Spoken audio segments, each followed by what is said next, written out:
పెద్ద ఎత్తున విగ్రహావిష్కరణ చేసుకున్నాం.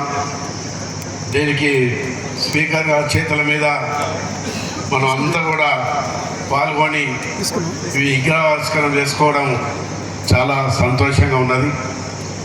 ఈ విగ్రహాలన్నీ కూడా మన రాష్ట్రంతో పాటు దేశం అంతటా కూడా అంబేద్కర్ విగ్రహాలు పెట్టుకుంటాం. అంబేద్కర్ విగ్రహాలతో పాటు మహానుభావుల విగ్రహాలు కూడా పెట్టుకుంటాం. మరి ఈ విగ్రహాలు ఎందుకు పెట్టుకుంటామంటే వాళ్ళు చేసినటువంటి మంచి పనులు గుర్తు చేసుకొని వాళ్ళు ఏ కళలైతే కన్నారో ఆ కళలన్నీ కూడా నిజం చేయాలనే ఉద్దేశంతో ఈ విగ్రహాలు పెట్టుకుంటాం.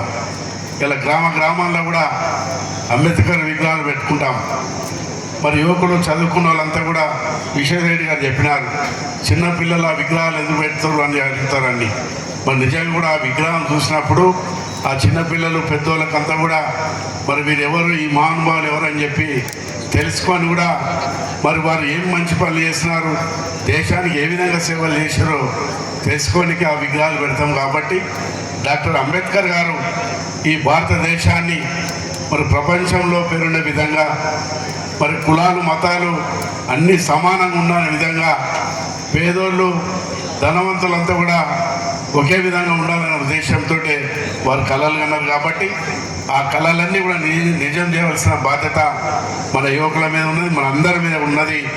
మరి వారు ఏ కళలైతే అన్నారో ఆ కళలను నిజం చేయాలని చెప్పుకుంటూ మరి చాలామంది ఇప్పుడు కాసిం గారు కూడా మాట్లాడినది, సభాపతి మాట్లాడతారు, మరి విశ్వేశ్వరరెడ్డి గారు కూడా, ఎందుకంటే వారు చాలా మరి అంబేద్కర్ గారి గురించి చాలా విషయాలు చెప్పినారు. మరి నిజంగా కూడా మనం చాలామంది స్పీచ్లు విన్నాం. ఈరోజు వారు చెప్పిన దాంట్లో మరి చాలా వినని కూడా మేము చూసినాం. కాబట్టి చాలా సంతోషంగా మరి వారు కూడా మరి చాలా చక్కగా చెప్పినారు.